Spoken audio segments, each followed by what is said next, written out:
Marketing isn't just a number logic game, it is also intuition. If you look at all the successful business owners, and they'll talk about intuition, whether it's Oprah, Jeff Bezos, Warren Buffett, everybody will talk about that how they use their intuition to make the decision in their business and marketing.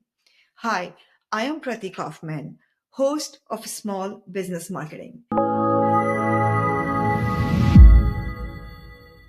Today we're going to talk about role of intuition in marketing and how you should know when is intuition, when is fear, and what metrics you should still be focusing on with the intuition to make the right decision for your business. So what is intuition? So intuition comes from that years of experience, the wisdom you have built is that feeling which is clear indication like is right or not. It is above the logic. So you have looked at the data, you have looked at the numbers, everything looks good, yet something in says, you need to make that decision. Or logic is saying that you shouldn't be making this decision. Intuition is like, oh, you gotta go with that. That's the inner knowing, the voice inside of you, which is telling you that logic is great, but I know better because I have experienced this before. I have the wisdom to guide you on the right path. And a good example of that is Netflix. How they intuitively knew that the future is streaming because YouTube was launching, there were a lot of video platforms were going on, and they kind of like, okay, this is where we need to go. And Blockbuster, Redbox resisted. They are no longer there. They had to shut down everything while Netflix remains very successful because they keep anticipating the needs of their customer before they even know it. So that's intuition. One of the best marketer, right? One of the person who knows how to use intuition, I would say, is Gary Vee. He had this wine shop and he was making videos 20 years ago when that it wasn't a thing, and he didn't even have those smartphones. If you look at his earlier video, they are grainy, they are not the best quality. And he started to talk about wines while the whole world was talking about wines. Oh, they should have a leg and all this sophisticated language. And he would just taste it and like, this looks like he would talk in a real way, which was not a pity or anything like what you should go for. This is what's going to happen. It tastes like apples, like very simple explanation of wine. And that's how he really started to grow his father's wine shop, package store in America is called. So he's a great example that he intuitively knew. And he's one of the first one to embrace all social media platform, whether it's TikTok, whether it's Twitter. He can feel the power of them and he knows what to do with them.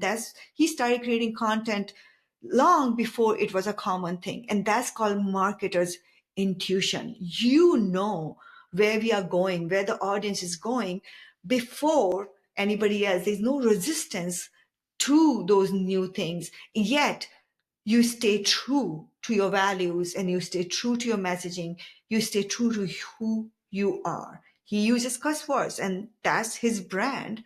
And that's like knowing yourself, using your intuition, and then using data and analytics to truly understand, how it will shape your business or it will shape the new upcoming trends. When you are intuitive, does it mean you go wild? Hell no, right? That is not what I'm talking about.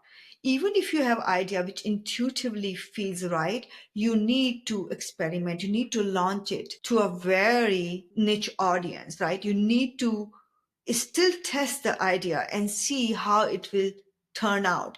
Your idea you have, and you have a way to execute it, you have a vision, but the end result may be very different than what you envision, and that is fine.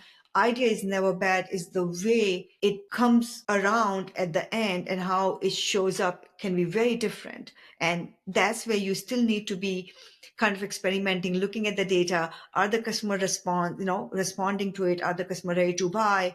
All of that. So doesn't mean that you go wild. Like I've seen some people, like they have an idea, invested $100,000 in getting an organic certificate and the brand tanked.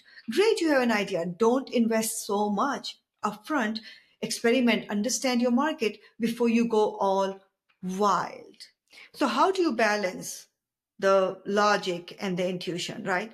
Logic is meant to keep you safe. Intuition is meant to give you insights on what it should be doing, which may not be safe, right? So logic and intuition is like, okay, do I want to play safe or do I want to play a little bit in unknown? I know the intuition is always a bit of unknown, while logic is very safe. Now, playing safe also means that you're going to stay where you are. And sometimes that's okay, right? Playing safe means the growth is going to be less. And only you can decide, like, do I need to play safe right now? Or do I need to I'm okay taking a little bit of a chance and a little bit of that unknown, knowing the result may not be what I want. And that's fine. You know that. Again, ask your intuition to guide you through it. And if it doesn't feel right, stay with logic, and that's okay. So here are the signs when it is fear driven feelings which may feel like intuition. You feel rushed, right?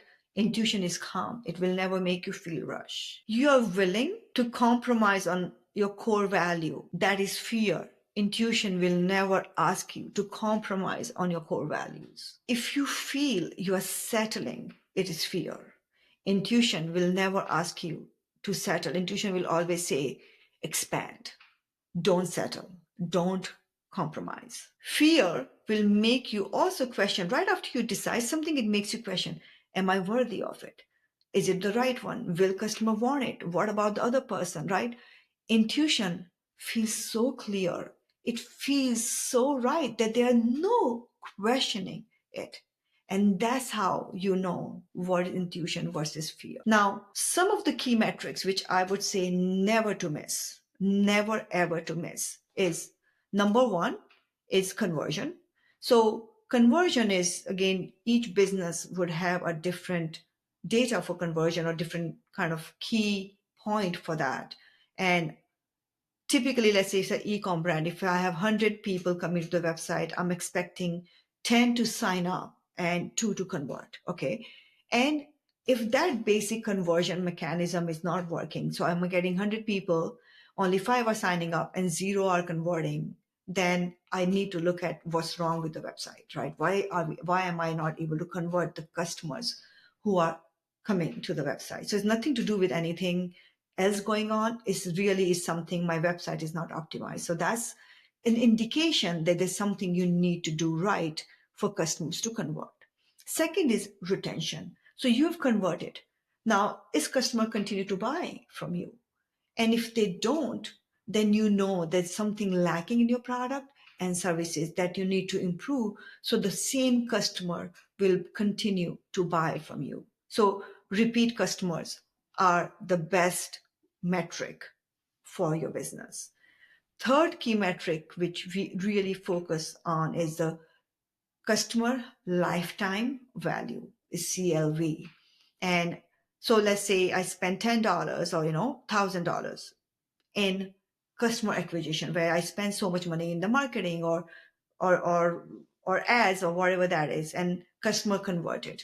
Now after the conversion, lifetime value we measure is by in 1 year how much they paid us, like how much revenue did we generate.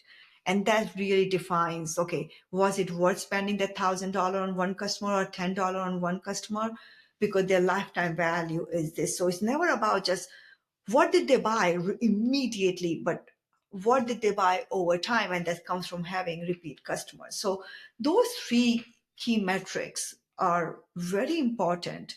They're very logical. They're just number based, but they're really important in your business success. So follow these and then combine that with the intuition, and it'll be amazing at how quickly your business can be successful. I've used this formula for myself, right? In last 5.5 years, I launched the agency, scaled it to high 6 figures, bought another business with my husband last year, a dog kennel, and then buying another business this year. So it is possible to combine all of it and make the decision that feels right instead of wasting time on activities or tactics that don't bring anything. And that's the power of intuition. If you're only going with logic, you're going to spend a lot of time doing something which may not be right. And if you're always just like crafting and refining everything, then also you're not going to get to the growth. So intuition based decision in business will help you grow faster.